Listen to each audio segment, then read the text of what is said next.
Hello दोस्तों, स्वागत है आप सबका आपके अपने यूट्यूब चैनल पर।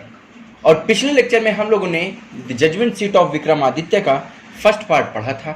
आज हम लोग उसके आगे के बारे में पढ़ेंगे। पहले मैं आपको बता दूं कि पिछले पार्ट में हम लोगों ने क्या क्या पढ़ लिया था। पिछले पार्ट में हम लोगों ने पढ़ा कि इसमें बताया गया था कि आज के समय में हम लोग विक्रमादित्य का नाम भूलते जा रहे हैं, लेकिन वो एक ग्रेट जजमेंट सुनाने वाले व्यक्ति थे, वो राजा थे। और पिछली बार मैंने बताया था कि कुछ बच्चे थे जो उनकी सल्तनत जहाँ पर थी वो अब रुइंड हो चुकी है, पूरी तरीके से बर्बाद हो चुकी है। और वहाँ पर एक पैस्चर बन चुका है, यानी जहाँ पर गाय भैंस को चराया जाता है, चारागाह जिसे बोलते हैं, वो बन चुका है। वहाँ पर लोग आते हैं अपनी गाय और भैंस और भी जो बकरी वगैरह होती है उनको चराने के लिए। एक दिन सारे लड़के गाय भैंस अपनी चरा रहे थे, तो उन लोगों ने एक नए जगह को ढूंढा जिसमें बहुत पथरीली टाइप की जमीन थी और एक ऊंचा सा माउंट भी वहां पर था। अब चलिए देखते हैं उसके आगे का।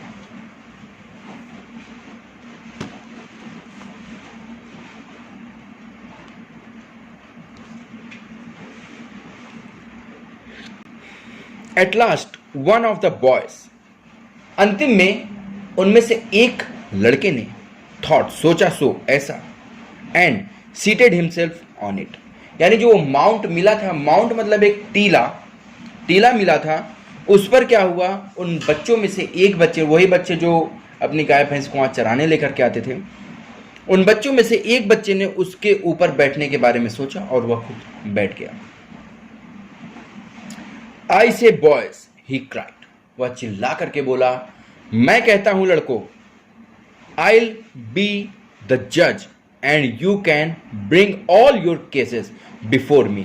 कह रहा है I'll be the judge, मैं जज बनूंगा, न्यायाधीश बनूंगा, and और you can bring, तुम ला सकते हो, all your cases, अपने सारे केस before me, मेरे सामने। यानी वो उस माउंट पर, उस टीले पर बैठ करके अपने आप को एक जज की तरह समझने लगा और वह एक खेल की तरह खेलने लगा कि मैं जज हूं, तुम सब लोग अपने केसेस मेरे सामने लाओगे, मैं उनका सही जजमेंट मैं सुनाऊंगा, यानी न्याय करूंगा, and we will have trials. Then he straightened his face and became very grave to act the part of जज। और इतना बोल करके उसने अपने चेहरे को एकदम सीधा सामने किया और एक जज की तरह अपने आप को एक्सप्रेस करने लगा।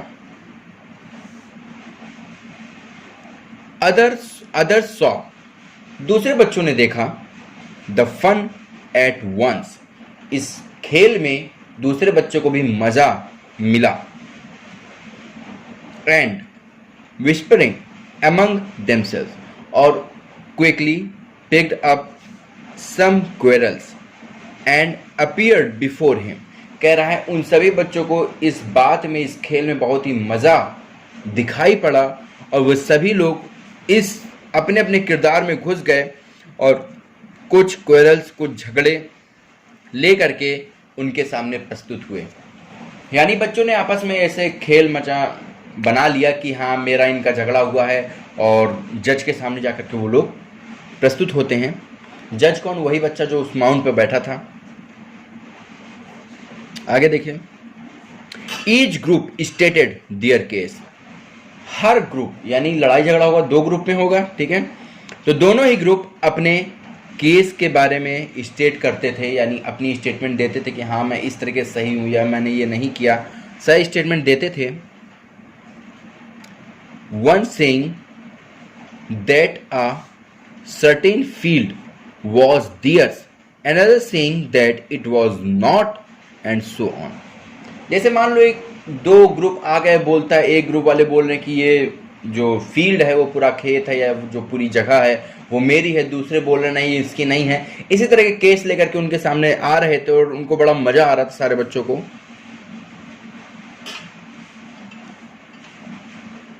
They all wanted him to settle the disputes, dispute मतलब कोई जो लड़ाई झगड़ा होता है तो उसी को डिस्प्यूट बोलते हैं। कह रहे दे ऑल वांटेड, वो सभी चाहते थे, हिम उनसे, टू सेटल द डिस्प्यूट, वो सभी ये चाहते थे कि जो डिस्प्यूट हैं, जो लड़ाई झगड़ा जो उनके सामने लाए गए हैं, उन सभी लड़ाई झगड़ों को वो सेटल कर दे, सही कर दे, यानी सही न्याय दे दे। बट नाउ, लेकिन अब, ऑल ऑफ सडन, अचानक से, ऑल ऑफ सडन मतलब अचानक से, a strange thing made it self felt, एक अजीब सी चीज लोगों को महसूस होने लगी। क्या महसूस हुई? The boy who appeared so common before he sat, the boy who appeared, लड़का जो नजर आ रहा था पहले, सो कॉमन, सब की तरह बहुत ही कॉमन, बिफोर पहले, he sat down on the mount, उस माउंट पर बैठने के पहले वो लड़का बहुत ही कॉमन नजर आ रहा था, लेकिन लुक्ड सो डिफरेंट नाउ, अब वो बहुत ही अलग नजर आ रहा था। He had become grave and serious and his tone and manner were so strange. He become grave and serious, वह बहुत ही गंभीर नजर आने लगा, and his tone and manner were so strange, उसके जो बोलने का तरीका था, जो उसके हाव भाव थे, बहुत ही अलग हो गए, एंड इम्प्रेसिव, और इम्प्रेसिव हो गए, दैट कि the rest of the boys were a little frightened, इतने अजीब तरीके से वो बोलने लगा, इतने गंभीर होकर के बोलने लगा, जैसे एक बड़ा आदमी बोलता है, एक सीनियर व्यक्ति बोलता है, कि जो दूसरे बच्चे थे वो थोड़ा सा घबरा गए। इसका पहला पार्ट अगर आप लोगों ने नहीं पढ़ा है तो लिंक है डिस्क्रिप्शन में, जाकर के उसको पढ़ लीजिए, उसके बाद ये वीडियो देखिए, आगे देखिए, नहीं तो पता नहीं चलेगा आपको क्या हो रहा है इस पे। Still they thought it was fun, लेकिन तब भी उनको लग रहा था कि ये शायद मजाक कर रहा है, ये जानबूझ के ऐसे बन रहा है, तो अभी भी उनको मजाक ही लग रहा था ये।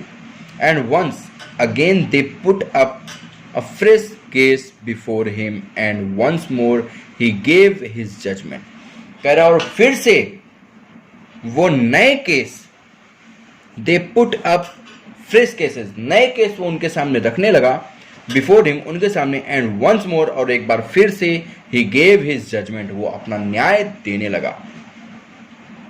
एंड और this went on for hours, और ऐसा ही चलता रहा घंटों के लिए, एंड आवर्स, कई घंटे ऐसा चलता रहा together. He sitting on the जज seat listening to complaints and pronouncing sentences with the same gravity till it was time to return, कह रहा अभी भी वो जज की सीट पे बैठा रहा, केसेस सुनता रहा, और उसी टोन में वो अपना न्याय सुनाता रहा।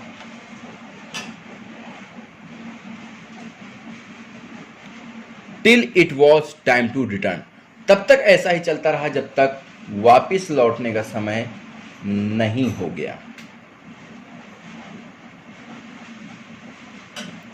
एंड और then he jumped down from his place, और उसके बाद वो अपने प्लेस से जहां पर वो बैठा वहां से वो नीचे कूदता है, and was just like any other cowherd, और कूदते ही, वो नीचे आते ही, अन्य सभी ग्वालों की तरह, ग्वाले मतलब वही जो गाय भैंस चराने को लेकर के आते थे, उनकी तरह वो हो जाता है।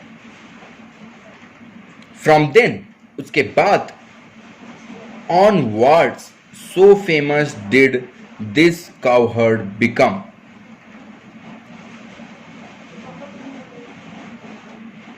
That all the complicated disputes were put before him, कह रहा है उसके बाद इस बात ने उसको इतना प्रसिद्ध कर दिया कि सच में लोग अपने केसेस को ला करके उनके सामने प्रस्तुत किया करते थे, और वो उन सभी केसेस को सही तरीके से न्याय दिया करता था, सारे डिस्प्यूट्स को, लड़ाई झगड़े को वो सही तरीके से वो न्याय दिया करता था। ठीक है, आगे देखिए। And always the same thing happened, और हमेशा एक चीज जरूर हुआ करती थी, क्या? The spirit of knowledge and justice would come to him and he would show them the truth. The spirit of knowledge and justice, सच्चाई का और ज्ञान की ताकत उसे कहीं से मिल जाती थी और वो हमेशा एक सही न्याय किया करता था, वो हमेशा सच्चाई दिखाया करता था। बट वेन, लेकिन जब he became down to the from his seat, लेकिन जब भी वो अपने सीट से उतरा करता था, he would be no different from the other boys, वो बिल्कुल भी अन्य लड़कों से अलग नहीं होता था। वो हमेशा बिल्कुल उतरने के बाद बिल्कुल ही एक नॉर्मल बच्चा हो जाता था और जब उस पर चढ़ता था तो बहुत ही स्ट्रेंज तरह का एक बच्चा वो हो जाता था। Gradually this news spread through the country side, कह रहा है किसी तरीके से ये खबर पूरे देश में फैलने लगी। Grown up main and women from all the villages would bring their disputes in the court of the cowherd boy। कह रहा है men and women, आदमी और औरत यानी ये लोग from the village would bring them, गांव से हर तरह के लोग अपने केसेस को उनके सामने लेकर के आया करते थे। इन द कोर्ट, उसकी कोर्ट में, किसकी कोर्ट में? Court of the cowherd boy, वो एक ग्वाले लड़के की कोर्ट में वो लोग क्या करते थे? अपने अपने केस को लेकर के आया करते थे। And always they received a judgement that both sides understood, और ऑलवेज हमेशा दे रिसीव्ड वो प्राप्त करते थे अ जजमेंट, एक न्याय, दैट जो बोथ साइड दोनों तरफ के लोगों को यानी दोनों ग्रुप के लोगों को अंडरस्टूड समझ में आ जाता था यानी समझ जाते थे। एंड और सो वेंट अवे सेटिस्फाइड, और वे संतुष्ट होकर के वहां से जाते थे। Now the king who lived far away from Ujjain heard this story. अब वो राजा जो उज्जैन से काफी दूर रहता था, उसने इस कहानी को सुना कि एक लड़का है वो माउंट पर बैठता है तो उसके अंदर स्पिरिट आ जाती है जजमेंट करने की, और ये सब उसने सुना तो क्या होता है? वेल ही सेड, खैर वो कहता है दैट कि boy must have deficiently set on the judgement seat of Vikram Aditya. वो कहता है कि ये जो बच्चा है जो न्याय दिया कर रहा है आजकल, वो किसी ना किसी तरीके से judgement seat of Vikram Aditya पर बैठा है, यानी विक्रम आदित्य की उस चेयर पर, उस सिंहासन पर वो लड़का बैठा है। द किंग्स गेस, यानी राजा का अनुमान वॉज करेक्ट, एकदम सही था। As the ruins about the meadows were once Vikramaditya place, क्योंकि वो जो तबाह हुआ जगह था वो एक समय पर विक्रम आदित्य की जगह ही थी।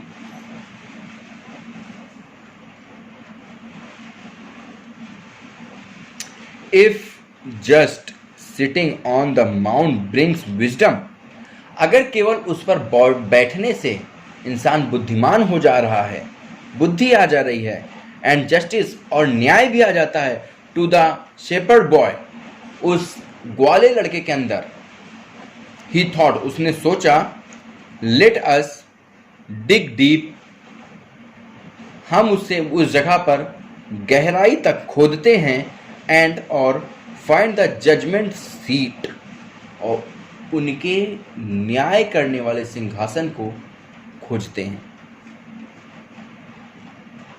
आई टू, मैं खुद भी, शैल सीट, बैठूंगा, ऑन इट, इस पर, एंड और हियर ऑल द केसेस, और सारे केसेस उस पर बैठ के ही अब मैं सुना करूंगा